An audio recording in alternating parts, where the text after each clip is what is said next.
Episódio oferecido pelo Professor Ruba, especialista em preparação para a cidadania húngara, aulas de húngaro e traduções de certidões brasileiras. Contato pelo e-mail profrubabr@gmail.com. Boas-vindas a mais um episódio da nossa série de investigações históricas, aquele nosso mergulho profundo nas fontes documentais. Olá para todo mundo. Hoje a nossa missão é viajar no tempo.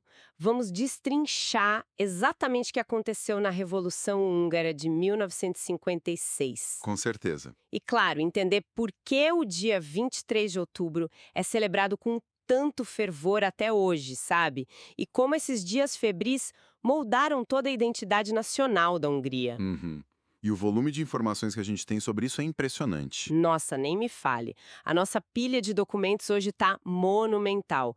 Temos transcrições super emocionantes da Rádio Europa Livre, registros desclassificados da KGB. E também relatórios operacionais soviéticos. Isso, além de ensaios políticos do Istvan Bibó e diários militares dos dois lados da cortina de ferro. E o que é fascinante de analisar nessas fontes todas é como um protesto estudantil pacífico, Totalmente pacífico no início. sim, que começou apenas com a leitura de um manifesto e se transformou, em questão de horas, num levante armado em grande escala. Que abalou a Guerra Fria. Exato. Expôs as falhas internas de um império gigantesco. E forçou o mundo inteiro a prestar atenção em um país relativamente pequeno da Europa Central.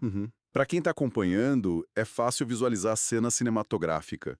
O ar de outono em Budapeste, aquele cheiro de fumaça de carvão, é 23 de outubro de 1956. Milhares de estudantes universitários começam a se reunir diante da estátua do general polonês Józef Bem. E essa multidão cresce absurdamente rápido, né? Muito. Absorvendo operários de fábricas, pessoas que passavam por ali, mães, soldados. Tem uma tensão palpável no ar sobre o regime comunista. Aí alguém sobe em um ponto alto e lê uma lista de reivindicações super ousadas, os famosos 16 pontos. Mas a revolução não surgiu do nada. Para entender essa explosão, a gente precisa olhar para a panela de pressão que era a Hungria antes disso. Certo, vamos desempacotar isso. Voltando um pouco no tempo, o contexto pós-1945 é fundamental. Exatamente. A Hungria caiu sob a esfera de influência soviética. O Mátyás Rákosi ascende ao poder e instala o que os arquivos chamam, sem rodeios, de um terror stalinista puro e simples. Não era um governo autoritário comum. Era a engenharia de um estado policial onipresente. O braço armado disso era a AVH, a Polícia Secreta. Que era assustadora. Eu fiquei chocada lendo os números. É de assustar mesmo. Os registros mostram quase 30 mil membros diretos e uma rede de 40 mil informantes civis. 40 mil.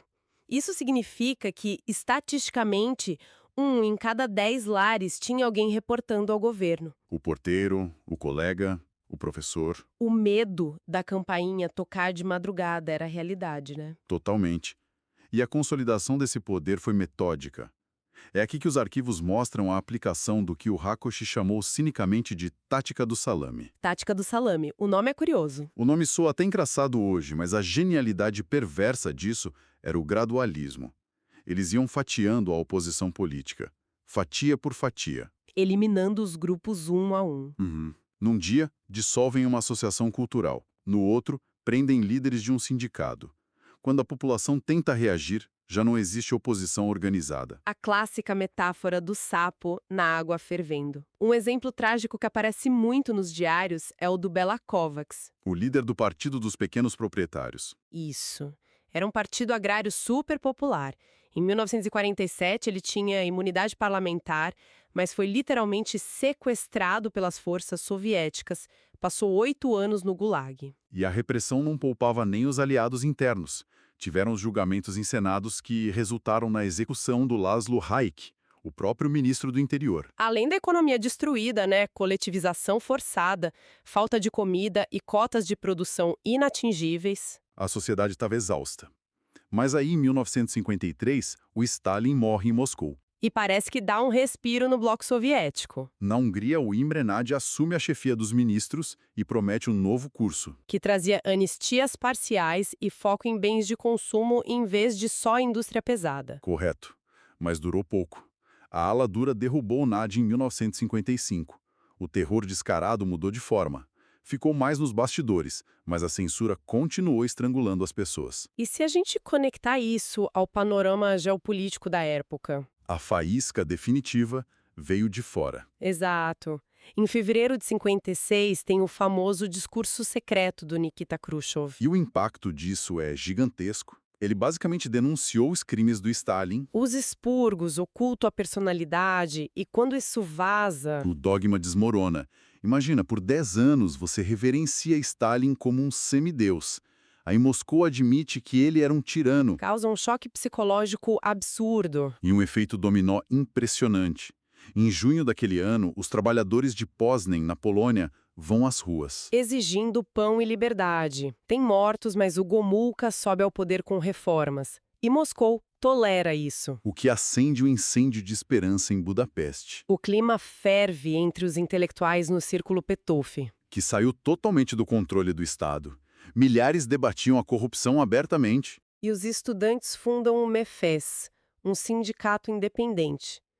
Isso era um ato de rebeldia monumental. Sem a tutela do partido, eles redigem os 16 pontos, que exigiam eleições multipartidárias e a retirada das tropas soviéticas. O que nos leva de volta ao dia 23 de outubro. A marcha era para apoiar a Polônia. No papel, sim, mas a energia transbordou. A multidão, que já passava de 200 mil pessoas, decidiu que precisava de um alvo físico. A Praça Dosa George e a estátua de bronze do Stalin. 10 metros de altura, 6 toneladas. Os relatos visuais são de arrepiar. Operários com maçaricos de acetileno, cabos de aço, até que ela desaba. A cabeça do ditador rolou pelas ruas. Sobraram só as botas no pedestal.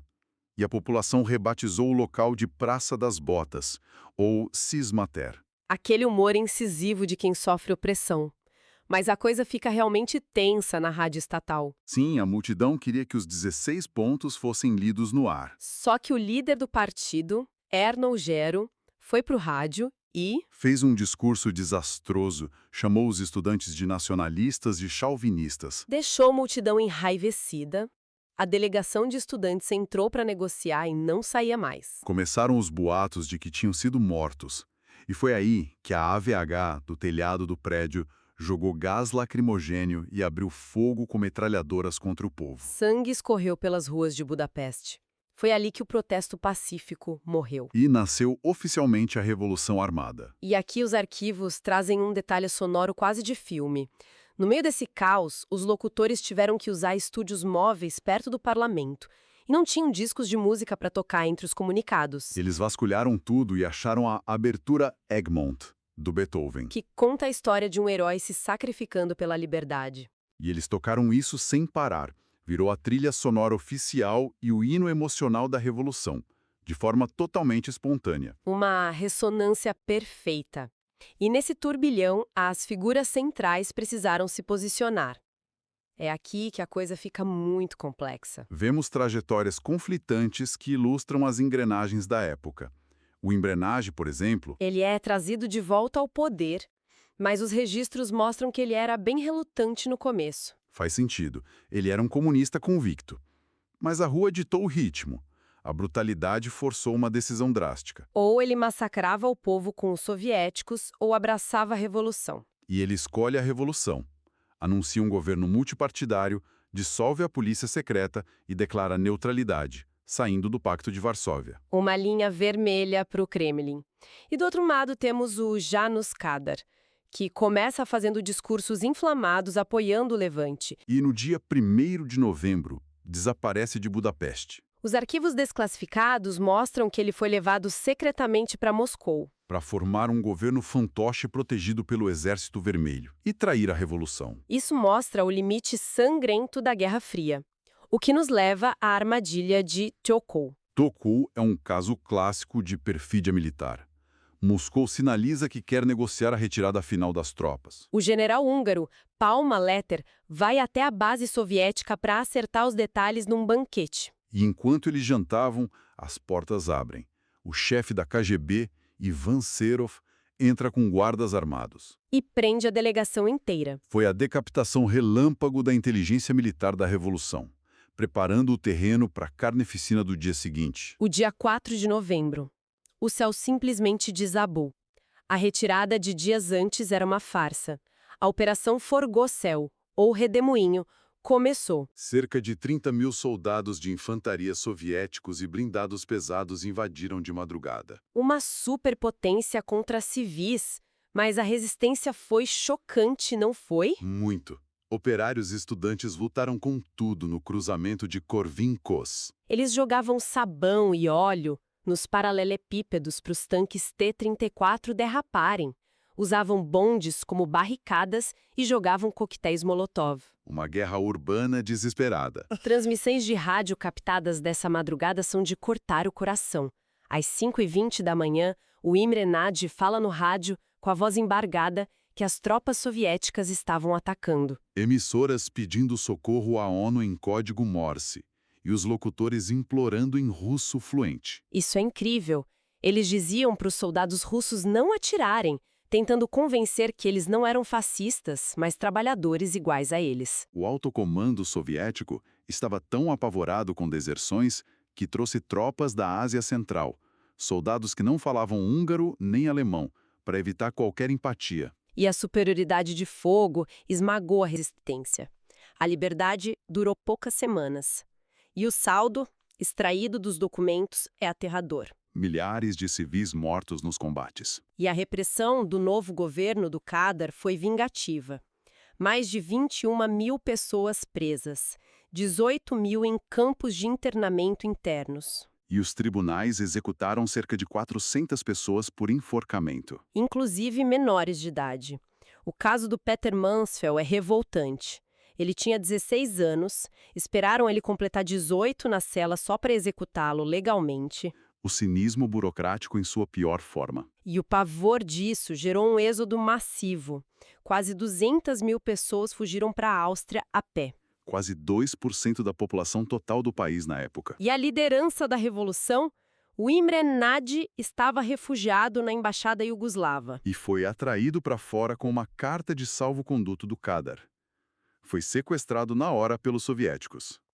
E anos depois, em 1958, enforcado no pátio da prisão, recusando pedir clemência. Com oposição esmagada, o regime de Kadar iniciou a campanha dos livros brancos para reescrever a história. Eles precisavam chamar a revolução de contra-revolução burguesa e fascista para ter alguma fachada de legitimidade. Internamente a mordaça funcionou, mas globalmente o estrago na imagem soviética foi irreparável. A revista Time elegeu o lutador da liberdade húngaro como a pessoa do ano em 56. E a mobilização chegou na cultura pop. Sim, o Elvis Presley foi na TV americana cantar gospel e pedir doações para os refugiados húngaros.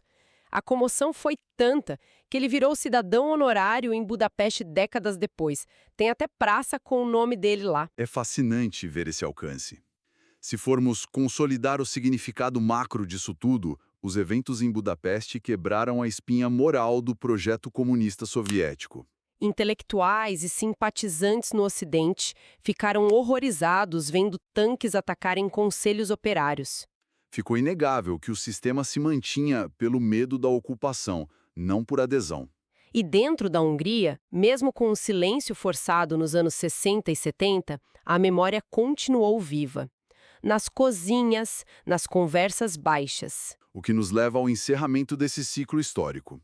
Em 1989, o grande ponto de virada foi a reabilitação pública das vítimas. O Imre Nagy foi exumado daquela cova anônima. O reenterro dele em praça pública reuniu centenas de milhares de pessoas em lágrimas. Marcou o prego final no caixão da ditadura na Hungria. Por isso, o dia 23 de outubro carrega tanto peso. Se quem nos ouve for a Budapeste nessa data, vai ver milhares de bandeiras com um buraco recortado bem no centro. A recriação do momento em que os estudantes cortaram o brasão soviético da bandeira nacional. Um simbolismo lindíssimo. O vácuo no meio da bandeira não é uma derrota, é a liberdade. E, para fechar o nosso mergulho de hoje, acho válido propormos uma reflexão, especialmente para quem acompanha a gente de países que entendem o trauma do autoritarismo. Excelente ponto. O que o Sacrifício de 56 mostra sobre os limites da força bruta. Um império censurou a imprensa, escondeu corpos, reescreveu os livros didáticos, achando que poderia moldar a realidade para sempre. Mas a identidade profunda de uma nação não pode ser totalmente esmagada por tanques. Exato. Essa memória pode hibernar por longos invernos políticos. Mas ela ressurge intacta para cobrar a dívida histórica. A brutalidade tem prazo de validade. A memória coletiva da liberdade, não. Uma reflexão muito forte. Eu agradeço demais pela companhia de todo mundo que mergulhou com a gente nessa jornada pela história e pela Guerra Fria. Foi um debate essencial. Entender esses dilemas humanos nos mostra como a coragem pode abalar estruturas aparentemente inabaláveis. Se essa investigação acendeu novas curiosidades em quem nos ouve, não deixem de acompanhar nosso próximo mergulho profundo nas páginas da história. Um grande abraço a todos e até a próxima!